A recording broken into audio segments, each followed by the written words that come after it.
How do I see the border war playing out? Well, it's prediction time right now on Locked On Mizzou.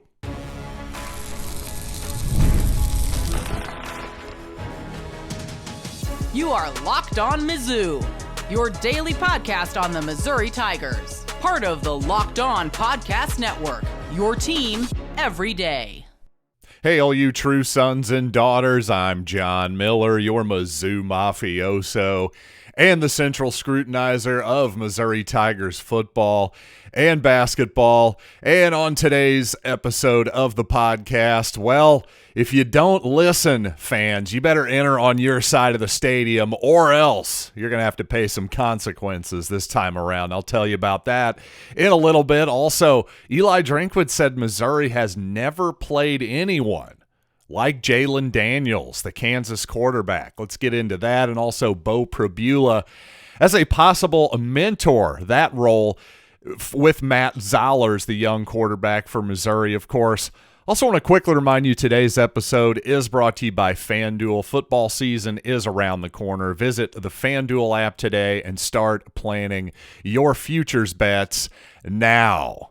And speaking of football, well, are you ready for some football? Well, if you are, open wide for some border war. And if you're not familiar, it's all here. Record-setting, Jayhawk cheating, and ties. Well, you bet. But I'm not predicting a tie this season, of course, because that's not possible. We're in the overtime era, ladies and gentlemen. And how I see this game playing out, I think there's a couple of ways it could play out. I think the most likely one is the one that I'm going to go with. Kind of, especially in the first half, I see this to be a little bit of a grind. I think it's going to be both defenses probably showing off a little bit. I think we're early in the season here. Is the Missouri offense going to be clicking on all cylinders? And what is going to be a little bit of a nervous start, perhaps? That's just how I'm thinking this is going to play out. Now, I do think Missouri ultimately prevails. I think they're going to prevail 24-13. I think they'll score enough, and I think their defense is just going to be too much for the Jayhawks. That's how I see this likely playing out. I think there's another version of this game where Missouri dominates and really kind of makes a big old statement on a national type of stage here that, hey, Missouri is not just a good team, but a team that really has to be taken seriously here, because who knows how the heck this SEC is going to play out, to be honest with you. I thought LSU looked great in week one, made me feel good about that my pick in the offseason, just before the offseason ended, in fact, by the Bayou Bengals to win the SEC title. But I don't know. Even Georgia's offense looked a little pedestrian in week one. Of course, we know how Texas and Alabama played out. I don't know. It's going to be an interesting year in the Southeastern Conference once again. And to that point, by the way, 10 SEC teams ranked in the coaches poll. Missouri was not one of them, by the way. Missouri ends up 28th there if you factor in the others receiving votes. Bama notably all the way down to number 20, by the way, are the Crimson Tide. So again, that looking like a real coin flip here all of a sudden. In the preseason, I was thinking that would probably be Alabama just based on the projections, like a double digit, maybe 10-13 type spread there. Bama favored. I mean, if that game happened today, I'm not even entirely sure that Alabama would be favored. So amazing how much can change in just 1 week, without a doubt. Tigers also 32nd in the Associated Press top 25. I found that a little bit more insulting, of course. I think Missouri deserves to be in the top 25, but considering they're just outside of it, I don't know. What do you make of a blowout victory against Central Arkansas? Simply put, I haven't talked all that much about the polls this week because, once again, I just don't think it matters that much. For all the talk of the schedule for Missouri, the schedule's good enough. Even if Alabama is down this season, the schedule is good enough. The schedule is hard enough to have enough signature victories to get into the college football playoff at 10-2, and that's really all that matters to me. Now, many of you surely noticed the massive bottleneck that occurred in the south end zone, that concourse, which frankly may not be wide enough in retrospect, but certainly with this construction going on, it was a big problem. I tried to get in about 20 minutes early, and well, that just wasn't quite early enough. Lesson learned there. I'll certainly be getting in earlier for the Kansas game, but it certainly appeared that a lot of people maybe entered on the opposite side of where their tickets were, and maybe that caused some of the issue here. There were certainly about, it seemed like there was one row of people going east on the South Concourse and maybe 10 rows of people for, a real, let's say it was a 10-to-1 type of ratio going the opposite way. So apparently, you know what? The finger wagging, not enough. So Laird Veatch actually put out there, this is a quote from Mizzou and Laird Veatch, Missouri's athletic director. He says, beginning Saturday and for the rest of the season, all fans must enter the stadium on the side where their seats are located.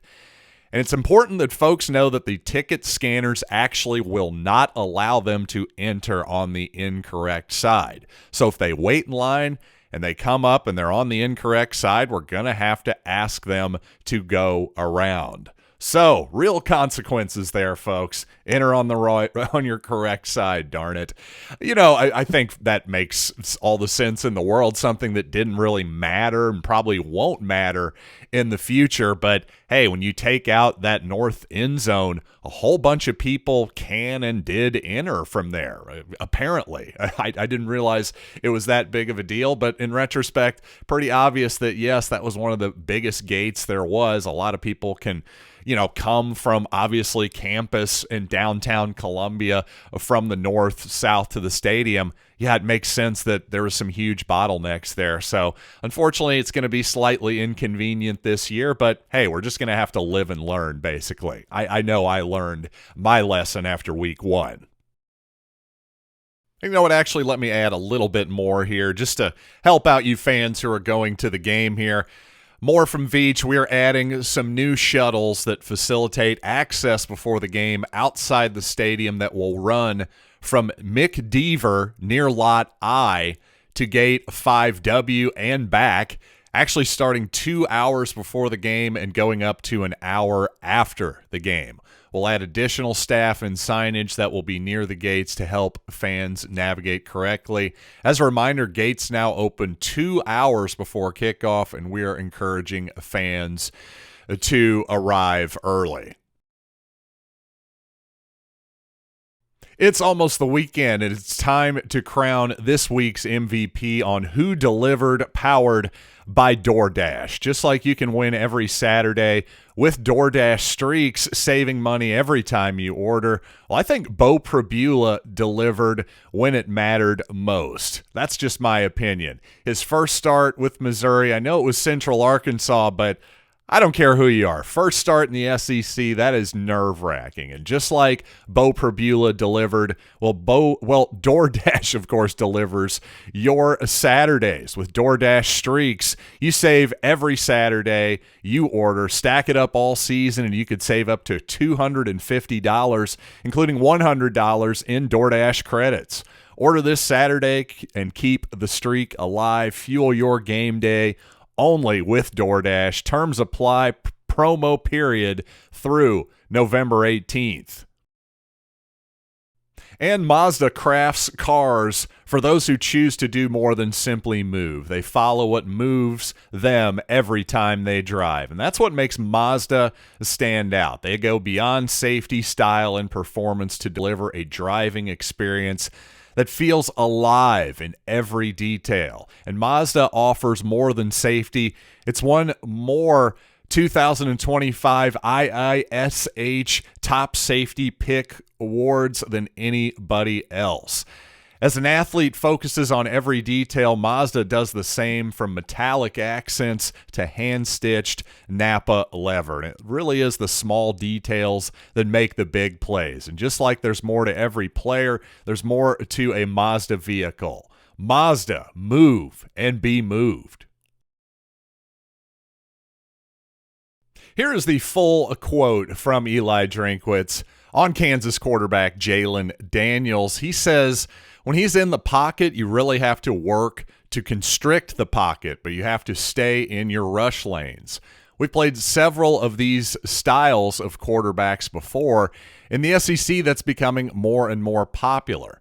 But what we've never played anyone like him or anyone as good as him. He's a really, really dynamic, good player. Well, to me, is this coach speak or is this real talk? To me, this is a little bit more on the coach speak side of the spectrum, because to me, I think he's more like a better version of Tommy Castellanos, possibly the Boston College quarterback who Missouri faced last season. Of course, the young man who was the Florida State quarterback this season who helped pull off that big upset of Alabama here in week 1. Will that actually be an upset in retrospect when we look back at the end of season? Well, that's another question. But regardless, an impressive first week from Castellanos. And to me, I think saying that Missouri has never played anyone like him, well, this season, they certainly have not. I mean, how far back are we going here? Because if you go all the way back to 2023, of course, one player that appropriately enough I've accidentally called Jalon Daniels is LSU quarterback Jayden Daniels. Won the Heisman Trophy that season.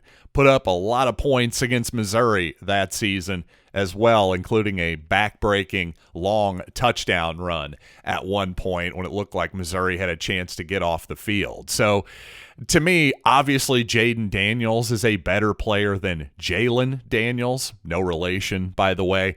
I do think he's sort of similar to Tommy Castellanos in that he's an undersized and a player who I think is in a similar offense this season with Gus Malzahn down in Florida State to what Jalon Daniels and the Kansas Jayhawks run this season. I think there's a decent amount of similarities there. So to me, if you want to call him a better version of Castellanos, that I can buy into. But the idea that Missouri's never played anyone like him, that seems like a bit of coach speak to me.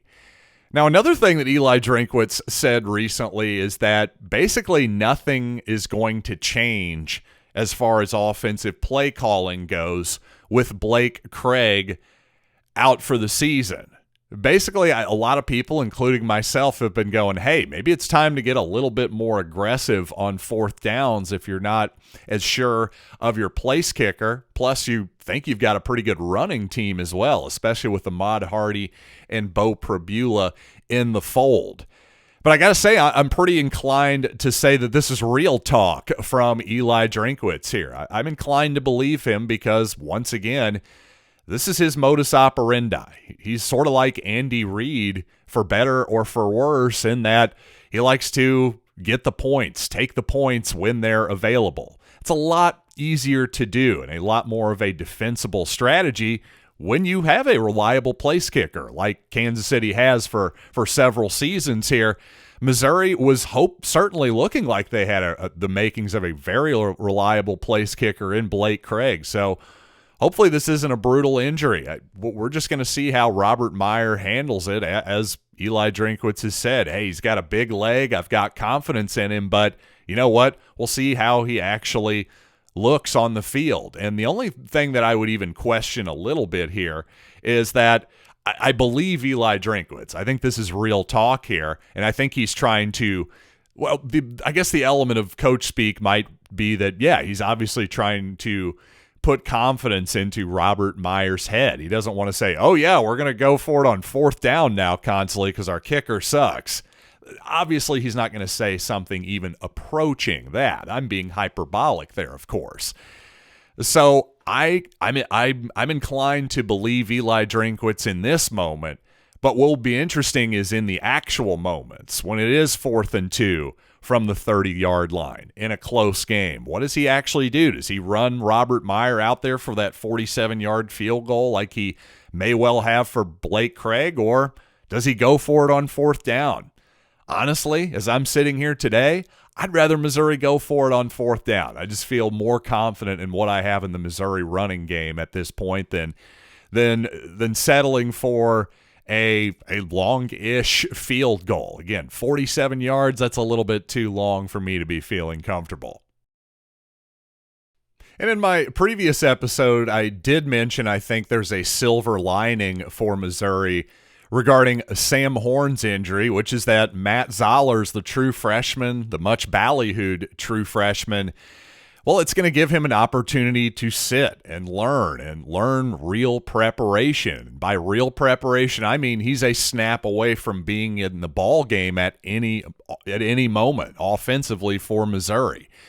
Well, one of my listeners during the live premiere over on YouTube of a recent episode, Benny, said having Bo as his personal coach will help Matt out a lot too. Hearing Bo talk about their personal relationship was really nice. And I think that's a great point by Benny and something I didn't actually think of. And that is that Bo Pribula and Matt Zollers have a previous relationship. They've worked out together before. They're both Pennsylvania guys, so they know each other fairly well. And what that tells me is that this isn't going to be a Brett Favre, Aaron Rodgers in Green Bay type of situation where the old gunslinger not really looking to, teach the tricks of the trade to the new guy who's trying to take his job. That isn't exactly the dynamic, I don't think, here between Bo Pribula and Matt Zollers.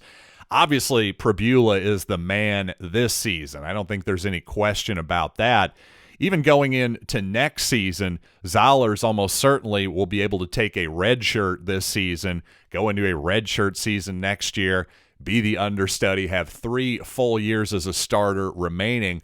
That's a much different dynamic than, several other, understudy backup type of deals. That's why, really, if you're a Chiefs fan, you got to give Alex Smith a lot of credit for not pulling the Brett Favre move against Patrick Mahomes back in the day. So I thought that was an astute point there from Benny. And by the way, an astute move by Missouri to bring back a classic uniform combination. And also, believe it or not, I actually agree with Kansas coach Lance Leopold about something in the big picture of college football. So let's talk about all that here in just a minute. But Missouri fans, are you still paying full price for gas? Well, stop leaving that money behind. Get real cash back every time you fill up with the free Upside app. Download the free Upside app in, of course, the App Store or Google Play and start earning cash at the pump. Use my limited time promo code FOOTBALL and get an extra 25 cents back per gallon on your first fill up. Your first fill up, of course. And at first I thought it was too good to be true, but it's legit. Real people are getting paid just to make their commutes, and you can too. Plus, you can cash out at any time to your bank, PayPal, or a gift card from Amazon or other brands. So, download the free Upside app now. Use my limited time promo code FOOTBALL for a limited time 25 cent per gallon bonus. That is promo code FOOTBALL. Offers vary by user and location. Go to upside.com for terms and conditions. And the NFL season is almost here, and FanDuel is making sure you're ready for kickoff with a can't-miss offer. Right now, new customers can bet just $5, and if your bet wins, you'll get $300 in bonus bets to use across the app. If you listen to these spots a lot, I like the Chiefs to win the AFC West. I also like the Missouri-Kansas game to go under this week. So are you ready to play? Download the FanDuel app now by visiting FanDuel.com to get started. That's FanDuel.com to place your first $5 bet. And finally, it is Project Runway time, where, of course, we talk about the Missouri football uniform combinations. And yes, we do it a little tongue-in-cheek, as you can tell, but no need for that this week.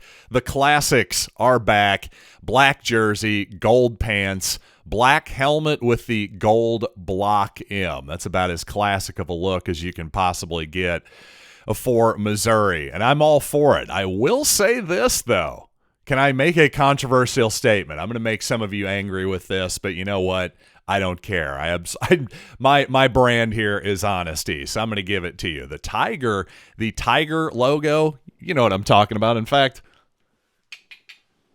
Yes, this guy. This guy right here. Just this logo right here. The oval tiger, the power tiger, whatever you want to call it, to be honest with you, is much more recognizable and associated with Missouri than the Block M.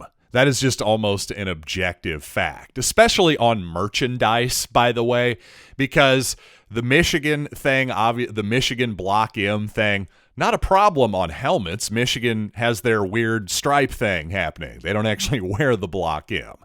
But you know what? Lots of other teams do, and on merchandise in particular, hats, that type of deal, the Missouri Block M, well, if you're not in Missouri, frequently it's going to get mistaken for Michigan, for example. Minnesota has a Block M. And honestly, a simple letter, to me, is just not the best logo in the world. If you think it looks better on the helmet, great. I'm all for wearing it on the helmet every single week. Hey, that's what I grew up with. I have absolutely no problem with it whatsoever.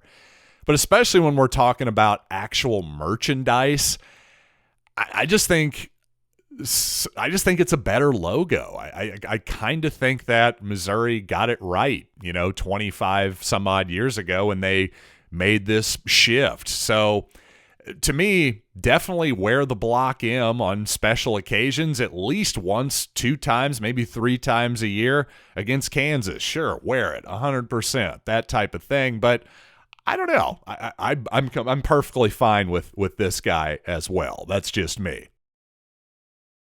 And yes, Lance Leopold objectively has done a good job at Kansas, but subjectively, I totally agree with this statement that he made. He said, quote, almost everybody except the SEC, I think, has gone almost coast to coast with conference members. And it makes it more difficult for fans to travel and pick what games they're going to. When you have these types of matchups, which are very drivable, he's referring to the border war here, of course, the Missouri-Kansas rivalry, I think it's healthy for attendance and all the other things that are also important in today's college athletics. Anytime you can play bordering states where there's a past history of competitiveness, I think it's healthy. I think it's great for college football. Well, I mean, my God, hear, Lance Leopold. And as much as I hate to give the Kansas football coach any credit, it's just frankly refreshing to hear not only Lance Leopold, but Eli Drinkwitz recently as well actually say, hey, you know what? Maybe we should actually think of what's good for the fans for a change, because the entire discussion for years now has come down to, well, the players versus the administration, to put it in broad terms. But again, what about the 60 to 100,000 people that are sitting in the stands and the millions more watching at home for each and every one of these SEC football games? Do those people not matter? Because I got news for you. Those people are the entire reason that we have these gigantic north end zone complexes, for example. All of that goes away without the fans. So, frankly, it's good to hear Lance Leopold, Eli Drinkwitz, somebody with some power and a voice that is going to carry pretty far, actually think of the fans, the actual consumers of the product for a change. Because, got to be honest, the last few years, I have not felt like there's been anybody in charge of this sport who actually cares about the fans and, most importantly, the future of this sport whatsoever. So, again, a refreshing take I felt like there from Lance Leopold. But hopefully he's going to get a fresh taste of sod in the face, just like Todd Reesing all the way back in 2007. And by the way, don't forget about Locked On's college football kickoff on Fire TV. Oh, man, it's a great show. If you missed the live stream last night, don't worry. On demand, on your Fire TV, you can find Gary Patterson, Jesse Holly, Drake Toll, only on Fire TV. Again, every Thursday throughout the season, you can find it on demand as well. And until next time, by the way, ASAP after the Kansas game, I'll have a recap for you right here on Locked On Mizzou.